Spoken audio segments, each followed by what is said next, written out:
Hello and welcome, beautiful friends. Thank you so much for being here. Welcome. If this is your first time, my name is Anna and I am the creator of Gemstorm Relevation. Here we talk about all things energy. Really like to talk a lot about the moon and different things that you can do to take advantage of that energy. We also like to chat about crystals, Reiki, and all kinds of awesome things. If you'd like to join me on all of my social platforms, all of the links will be left in the description below. So make sure you come check it out, come join my group, come have some fun. And there's always some free coaching, oracle cards, and lots of great stuff. So make sure you head over there and check it out. So today we are talking about the full moon in Virgo, also known as the snow moon at this time of year.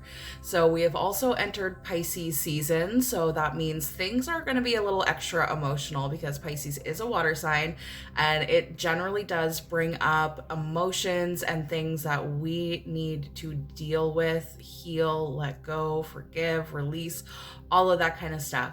But let's get into the specific energies of the Virgo, what you need to focus on during a full moon, and some other things that can help you get through this energy. All right. So the signs that are going to benefit the most from this full moon, meaning that they're going to have an easier time through this transition, through this phase, is going to be our Taurus, Cancer, Virgo, Scorpio, and Pisces signs. All right. And if you're not one of these signs, don't worry. All of the tips and tricks that I give you in the blog and on this video is really going to help you get through. So just keep your heart centered and keep your mind level, keep yourself grounded, and you will make it through no problem. All right. So the full moon is going to be at its fullest on Saturday, February 27th at 3:17 a.m. Eastern. So of course, depending on where you are in the world is going to depend on the time. So you can always check out, there's all kinds of websites out there that'll tell you the moon phases and what times and etc. So you know where it is for you locally. And on the 26th, so Friday, that evening, I'm actually hosting an event where we're going to be doing some group coaching and journaling. We're going to do a group meditation and some oracle card pulls as well. So if you'd like to join in on that, the link will be in the description as well. So make sure you go check that out if you want a real experience, you really want to get this ritual done and you want some guidance and help. This is really going to be the spot for you to go. All right, so the full moon in Virgo, healing with the moon. The full moon is a great time to heal the past, forgive yourself and or others, and to show gratitude. So the thing about forgiveness, and I say this a lot, is that forgiveness is more for yourself. It's not really for anybody else but you. And the reason that I say that is because these things hold in your own space.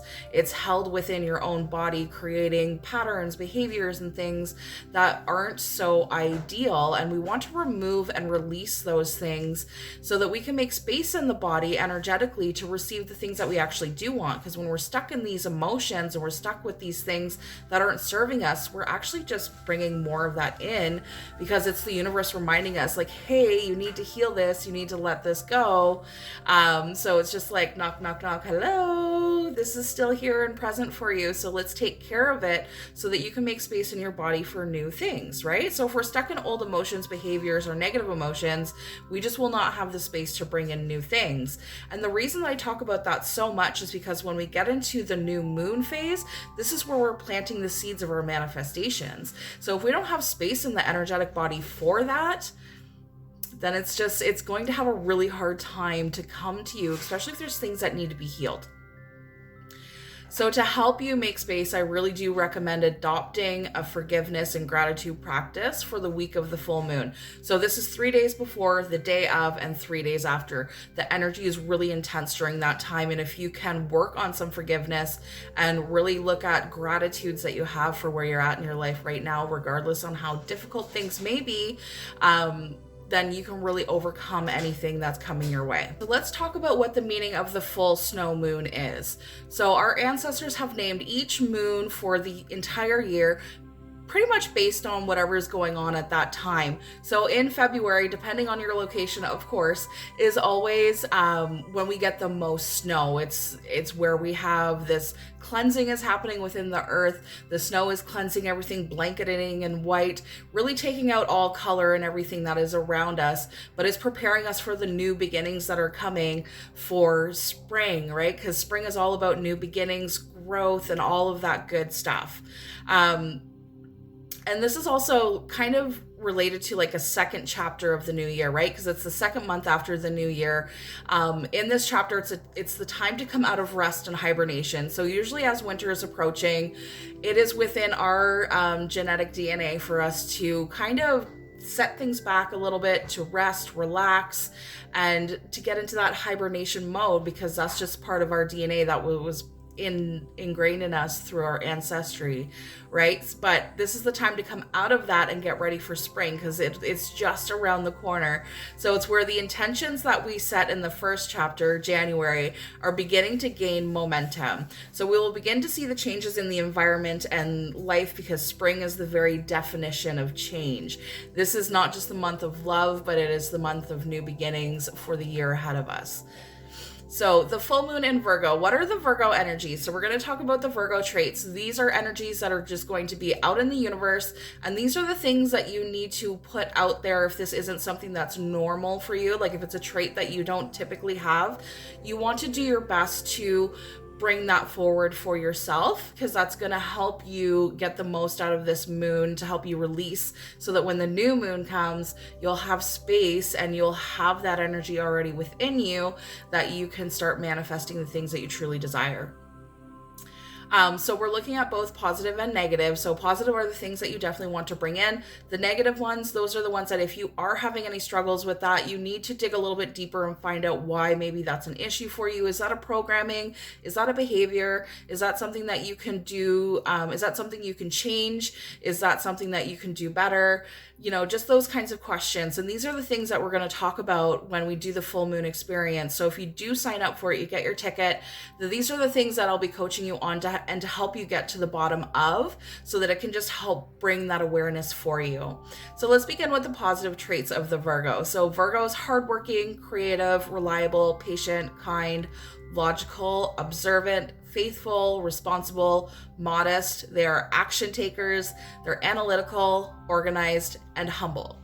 Okay, so next we're going to look at the negative traits. So again, those positive traits, those are the things that if you don't already have that within you, if you don't already find that to be a trait of you, then you want to try to adapt that, especially during this moon phases. It's just going to help you get through the energy that much better, especially with the emotions coming in from the Pisces.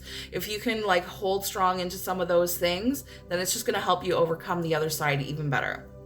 So the negative traits. Sometimes Virgo can be critical, stubborn, overthinking, picky, uptight, short-tempered, overly independent, easily annoyed. They suffer from perfectionism, and they're very skeptical. And that's because they have like a really logical mind, right? So they're skeptical of things that don't feel logical. So even like these kinds of discussions might be a little bit difficult for Virgo to understand, but I promise you, if you just try and do something, you will notice a difference, and you will notice the space within your body. So if you're not in a position where you can join us in the live event, the experience, don't worry, you can head over to my website, you can check out the blog. There's a ritual that's listed there for you, so you can do it on your own if you would like. And of course, if you have any questions or things that you would like more information on, you can always reach out to me in any of my platforms. I am very responsive and always there for you. All right, so the message from Virgo energy wants you to remember the importance of being helpful to others as well. In what ways can you do more for the people in your life, or maybe even strangers? And I love to remind people that smiles and thank yous go a long way. And that is helpful to others, because that can boost energy, that can boost positivity, that can boost so many things. That has a great ripple effect. This doesn't mean that you have to get out there and shovel your neighbor's driveway. This doesn't mean that you have to go and donate all of your money to feel good about yourself. I mean, if you're in a position where you can, please do. But I'm just saying that even just a smile and a simple thank you, some sort of gesture of gratitude, can really go a long way. And then in this Virgo energy, it's also asking for a balance. And this balance is seeking out our dreamers, right? So just remember that we are magnets and we call in what we send out into the universe. So if your personality is usually more down to earth, this is the time to allow yourself to dream a little bit, get to the opposite side of it. And if you're usually the dreamer, it's time to come back down to earth and ground a little bit through this full moon. So see duality for what it is and find the balance. All right, so that's pretty much all I have to talk about with the full moon that's coming up for you. So please do make sure you go check out the blog so you can see the ritual in there. I have listed some journal questions that are really going to help you get to the bottom of whatever may be going on for you. I have listed a forgiveness practice that you can do, a gratitude practice that you can do. I explain how to make moon water and how to use it to your advantage. And then I also have a list of crystals as well that can support you through the moon. So if you're looking for anything in particular, please do reach out. I do have some crystals that are for sale that I don't have listed on my shop yet, but then there's also jewelry that I have on my Etsy store too. So hopefully we will see you in the event. If not, please check me out on all my other social platforms. Make sure you hit subscribe and like on this video, and we will see you again next time. Namaste.